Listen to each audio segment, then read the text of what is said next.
Tim, you had mentioned that defense and rebounding were two big emphases you wanted in this game. I guess how was your evaluation of that tonight? Yeah. It wasn't good. I didn't think that we played with as much urgency as Iowa did. I thought Iowa came out and it was really aggressive and getting to the foul line early. And we hung around for a long time, even with foul trouble. But sometimes I think our bigs overthink it. I think they worry about consequences that don't always exist.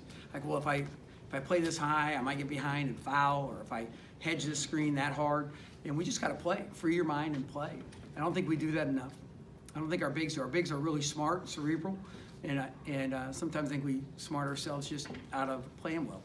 What was the difference in the second half with Bohan? It seemed like he got loose. Well, he hit the half of the 30-footer, he banked it in, and I think that just, that obviously changed stuff. He's a really good player. He hurt us in zone attack, where he was in the gap, and you're going to give something up.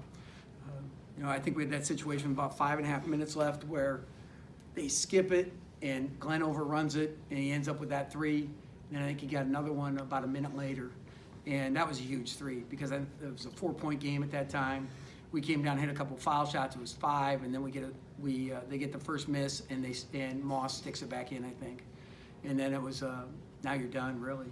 So Bohannon is he's just a very good player, very good perimeter player. Good in transition, made a great pass to Moss, who missed a layup. Hit maybe Kriener on 1-2, and he's one of those guys that just makes his team so much better.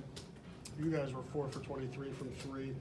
Good looks. Were you happy with what you got? 50-50. I thought we had some good looks, but not enough. We had worked on in practice with our playmakers punching gaps. Without a ball screen, getting in a gap. Whether it be the slot or right on top. After we get some ball movement, and we just didn't get it in there enough.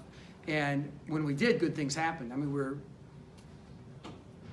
26 for 42 on twos. So when we got in the high post or drove through the nail, we could get good things, but we just didn't get enough of that. And I think Glenn got frustrated the second half with that, led to some fouls, and then we tried to overdo some things at the end.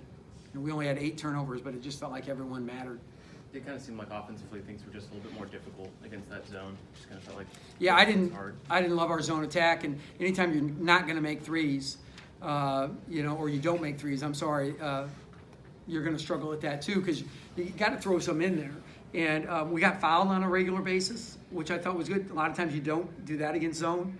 And I think they probably played the last 34 minutes or so, or 30 minutes for sure in zone.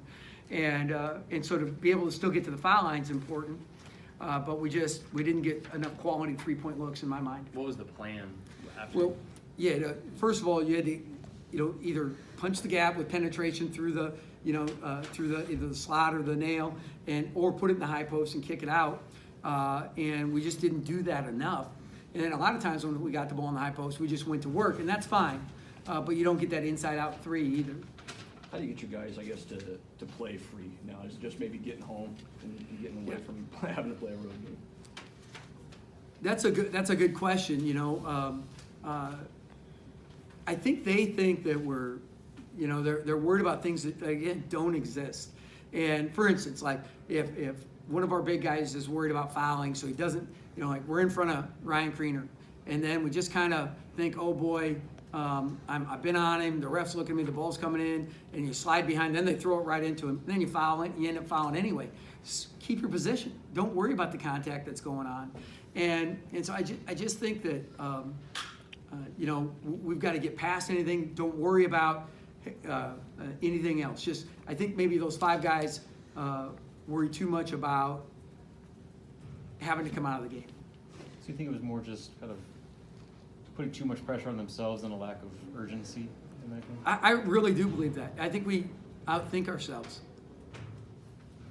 But credit Iowa. Especially the Bohannon kid did a really good job. We did a better job on Cook the second half.